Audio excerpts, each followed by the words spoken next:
Hey all, this is the Tech Buyers Guru. I'm here with my Kyosho DBX VE 2.0.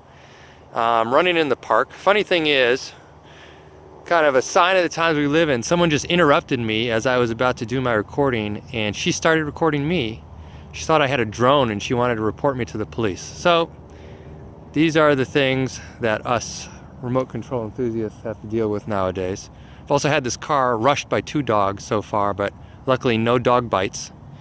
Anyway, this is my Kyosho DBX VE 2.0. This is somewhat modified. The drivetrain is pretty stock. I've got some Duratrax lockup tires on it.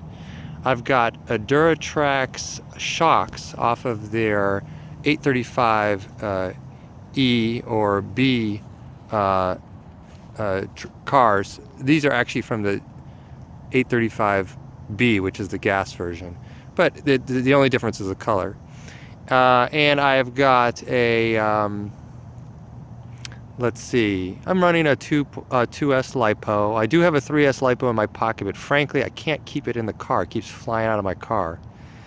The car is just basically too fast with 3S. It's awesome in a straight line, but 2S is plenty fast with this car. And let's see what else I've got in there. Oh, I've got the universal drive shafts up front. And I also have the Kyosho 17mm hex upgrade. It comes with kind of a 12mm to 17mm adapter out of the box, and it's pretty much junk.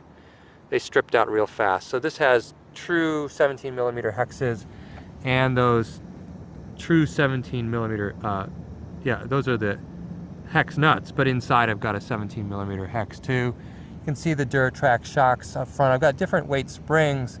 I've got the lighter springs in the front and the heavier stock springs in the back. Those white springs are the ones that they come with. I got some yellow springs up front because it was just a bit stiff in the front, since that's really for an 8th scale car.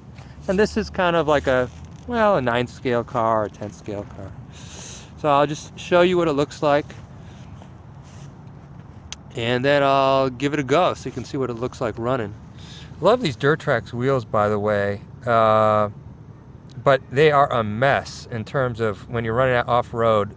All sorts of stuff goes through those mag wheels and just fills the wheels with junk. So that's the only drawback to those open wheels. Also, I've gotten a few sticks caught through them, which can junk your drivetrain pretty quick if you don't notice it. Anyway, yeah, I'm going to give this a go. So, see if I can do this. I got to switch hands here. I guess I'll drive one-handed.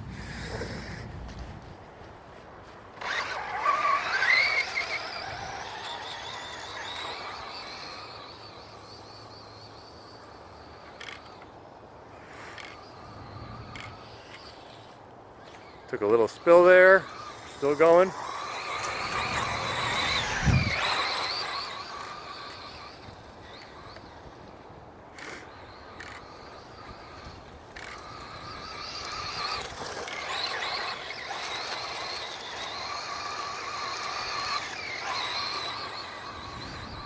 So as you can see, pretty fast. Whoops, hit a tree. Oh, there we go, flipped over, nice.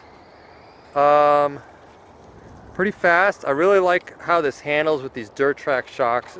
It's a nice upgrade. I should say that the reason I did it is I sheared one of the shock shafts on that front end on one of my first drives with this car. Just broke the shaft on the original Kyosho shock. The Duratrax shocks here have much thicker shafts, stronger, built for 8th scale, obviously. I guess I'll show you underneath too. As long as I have this, I'll take the pins out here. Hooking up these Duratrax shocks took a little doing. Had to get these custom, well, these are designed for the 835B, these little shock mounts, and then I used some extra screws I had to attach it. You can see this one's coming loose actually. See right there? Oh, I see, yeah, it's coming out of the plastic. So I'll have to fix that later on.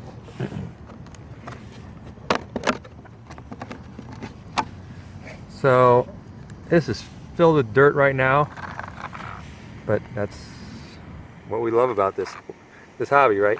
There's my Gens Ace 5000 milliamp 2S LiPo. Oh yeah, the other upgrade I did to this was with the center diff. You can't quite see in there. Center diff, I filled that with, I think it was 50,000 weight center diff oil. Okay, when I originally started running this car, it would just spin those front wheels. I mean, no power would go to the rear. At takeoff, and it was just like you got no traction at all. So filled that up with some center diff oil, and yeah, I've taken out the original battery holder here, which is kind of a plastic. They call it a strap, but it's like a plastic piece that goes across, because I wanted to have the option to run 3S, which I'll show you 3S. The problem with the Kyosho DBX is it doesn't really have a lot of space for a 3S battery. So this is my 3S battery, and the issue is you can't go any longer than a standard 2S.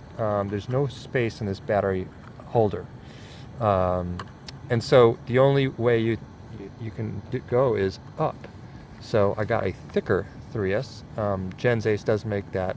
It's the exact same length as a 2S, but taller. The problem is that the Kyosho DBX does not come with a mount that has the appropriate height to run a battery this tall.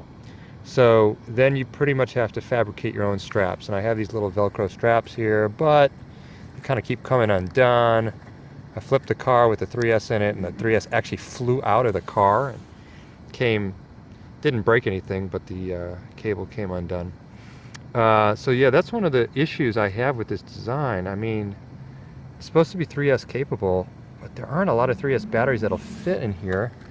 The reason being, I can show you, this is a solid mount. These pieces don't, that's what keeps the battery in place. And it just, I haven't, unless I'm missing something, you can't extend this battery holder out to use the full length. It stops right here. So that's just kind of an odd feature of this design. But yeah, I'll show you what it looks like with, I'll show you what it looks like with the 3S in it. Here's my 3S. Barely fits in there. There you go, see? But it's so tall it actually doesn't even fit under this plastic cover. I don't know what 3S there actually are some 3S batteries that'll fit in here without any modification, but they're low milliamp hour batteries, and they're usually pretty expensive because they have to be a high quality 3S to actually get that capacity in such a, like in this profile. You can get a 3S in this profile, but it's going to be lower than 5,000 milliamp hour, and it's probably going to be pretty expensive because it has to be pretty high quality to get that much capacity in such a small profile. So that's just the problem with running 3S. So yes, I do have a 3S in here, but I can't keep it strapped down very well. And these straps that I've used are just kind of, they're already shot pretty badly. So I may just go back to running this on 2S. I wanted to see what it was like on 3S, and it's pretty amazing, but it's almost too fast. It's almost too fast. So it doesn't need that much power.